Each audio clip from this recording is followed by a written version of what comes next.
Et mes belles âmes, il y a beaucoup de personnes qui disent qu'ils n'ont pas d'âme, qu'ils ont vendu leur âme au diable. Ce sont des expressions qui sont fausses, d'accord? L'âme ne se vend pas, c'est clair? C'est votre Dieu, je vous le rappelle. C'est votre corps que vous avez laissé diriger par votre diable. C'est clair là? L'âme ne se vend pas. Votre mental a fait que, il a fait ce qu'il a voulu. Parce qu'il ne veut pas se laisser manipuler dans le bon sens par son Dieu. Il préfère se laisser manipuler par son diable, ce qui attire le plaisir malsain. Tout ce qui est, vous le savez, hein, tous les plaisirs malsains, vous les connaissez maintenant, j'en ai marre de le répéter, d'accord? Et donc, ici, on a une manière d'exprimer cette vision de l'âme et de son importance dans la vie humaine. L'intuition résonne profondément avec le spirituel, c'est clair? Donc, beaucoup considèrent que l'âme est une voix intérieure, bien sûr, une sorte de guide vers l'essentiel, souvent enterrée sous les bruits du quotidien et l'influence extérieure. Cette petite voix qu'il faut que vous écoutez maintenant. Vous ne pouvez pas l'écouter parce qu'il y a soit la télé, soit des distractions extérieures, d'accord?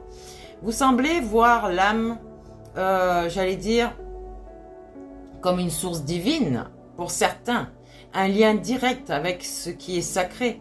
Et donc l'écoute de votre intuition est un moyen de se reconnecter à cet espace de nous-mêmes. Voilà pourquoi je vous ai dit, construisez votre petit chemin zen, faites les choses pour votre corps, pour intérieur et extérieur. Ça vous amène à réfléchir là sur des choix que nous faisons. Et si nous les faisons en pleine conscience, ou alors sous l'influence des autres. Ça, c'est un choix très judicieux et qu'il va falloir voir pour vous, chacun dans votre situation. Donc, ce que je vous dis ici, c'est qu'il faut écouter sa petite voix intérieure pour vous rallier à elle, à votre âme. Donc, beaucoup de personnes vraiment disent qu'ils n'ont pas d'âme. Mais ils ont vendu leur âme au diable. Ce sont vraiment des fausses expressions, tout ça. D'accord? Pour vous dire que votre âme n'est rien du tout.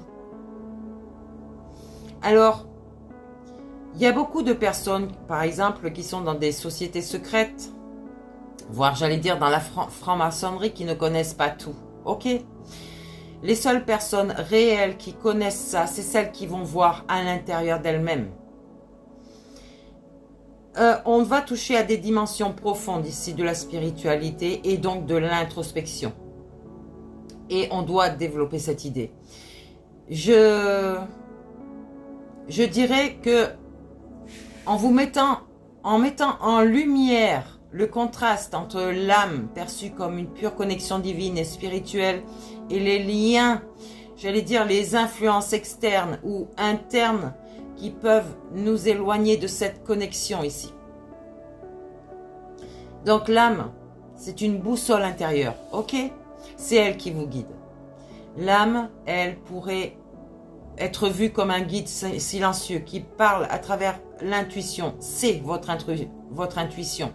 Donc ce langage ici, discret, mais très puissant. Ok, parce que lui, il vous amène sur le chemin du milieu, le chemin du médium.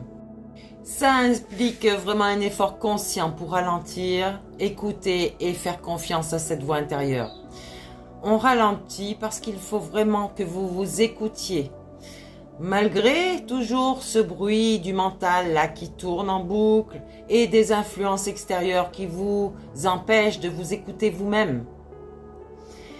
Le corps et le mental sont le reflet du choix de l'homme.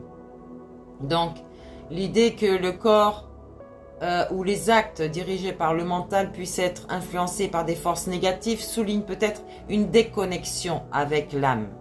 Et c'est véridique. Et tout ce qui est technologique maintenant est fait pour ça. Ça implique vraiment un effort conscient, d'accord? Ici, on va souligner cette déconnexion avec l'âme. Ça incite vraiment à réexaminer nos motivations et nos priorités pour s'assurer qu'elles sont en phase avec notre essence profonde. Donc, on va se reconnecter avec notre intuition. On prend du temps pour méditer, être dans la nature ou simplement pratiquer la gratitude. Ça peut renforcer votre relation entre votre âme et votre esprit, d'accord? Ce sont des moments où l'intuition peut se manifester clairement et ça va vous permettre de prendre des décisions plus alignées à ce que vous décrit votre divin. Donc, on se reconnecte à son intuition et c'est accessible à tous, d'accord? On arrête avec tout ce qui est croyances limitantes et on se place pour avoir un nouveau niveau d'éveil spirituel. Allez, on regarde un petit peu, qu'est-ce qu'on nous dit d'autre encore? Là, il ne faut pas oublier de lâcher prise sur beaucoup de choses. Donc ici, vous avez encore ce cœur sauvage. Vous avez encore ces dualités, ces conflits, tout simplement, entre votre Dieu et votre diable en vous. C'est un combat cosmique. Et du coup, vu que vous n'êtes pas aligné avec vous-même, vous êtes de mauvaise humeur, vous ne trouvez plus cette joie de vivre, vous vous enfermez, vous n'êtes plus en connexion avec vous-même. Ça, beaucoup de personnes le pensent, n'est-ce pas? Ou le ressentent. Eh bien, on a ce loup protecteur, d'accord? Avec le 4 ici. Le 4, c'est votre stabilité, donc on n'oublie pas de s'affirmer pour être stable et être soi-même. Ça parle super bien. Ici, on parle du changement vraiment. Hein. On doit se reconnecter à soi. Avec le 7, ça veut dire guérir toutes ces blessures que votre âme, en fait, vous fait subir parce que vous n'écoutez pas. Donc, elle vous fait humilier à travers d'autres personnes que vous avez en face de vous. Vous croyez que les personnes, elles arrivent à vous comme ça? Non, c'est votre Dieu qui vous emmène ces personnes. Pourquoi faire? Ben pour dire, regarde, tu veux pas m'écouter? Alors tu veux regarder, tu veux voir à l'extérieur, qu'est-ce qui se passe? Eh ben tiens, je te présente telle personne, elle va te faire voir qui tu es. Elle va te faire voir plein de choses, elle va t'humilier, elle va te mettre en injustice, elle va t'abandonner cette personne. Pourquoi? Parce que tu n'es pas en équilibre avec toi-même. Donc tu cherches tout ce qui est dépendance, eh ben vas-y, tiens, je t'emmène tout ça devant toi. Voilà ce qu'elle te dit, ton âme. Alors que si tu restes dans ta solitude, que tu apprends à te recentrer, à t'aimer toi, tu as toutes ces clés à l'intérieur de toi. Ne cherche pas à l'extérieur ce que tu as en toi. Tu vas être déçu. Et souvent, ton âme t'amène des âmes sœurs, bien sûr. Des âmes sœurs qui vont te rabaisser. Le jour où vous comprendrez ça, mes gens, les poules auront des dents, peut-être un 4, 4, 4, 4. Oui, le 4, la stabilité. Donc ici, on a le pardon. Vous devez vous rallier à votre Dieu. Vous devez imposer à votre diable, à votre mental, à votre ego qui a été blessé forcément, de se rallier à votre Dieu pour renaître. Le phénix renaît de ses cendres. Pour devenir cette âme chamane ici. D'accord?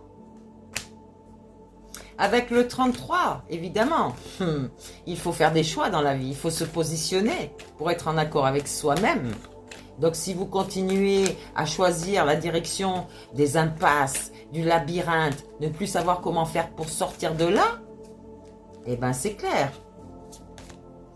Je ne vous parle pas des gens qui font exprès hein, pour vous élever, bien sûr. Ah ouais, les gens qui sont là, c'est échec pour eux.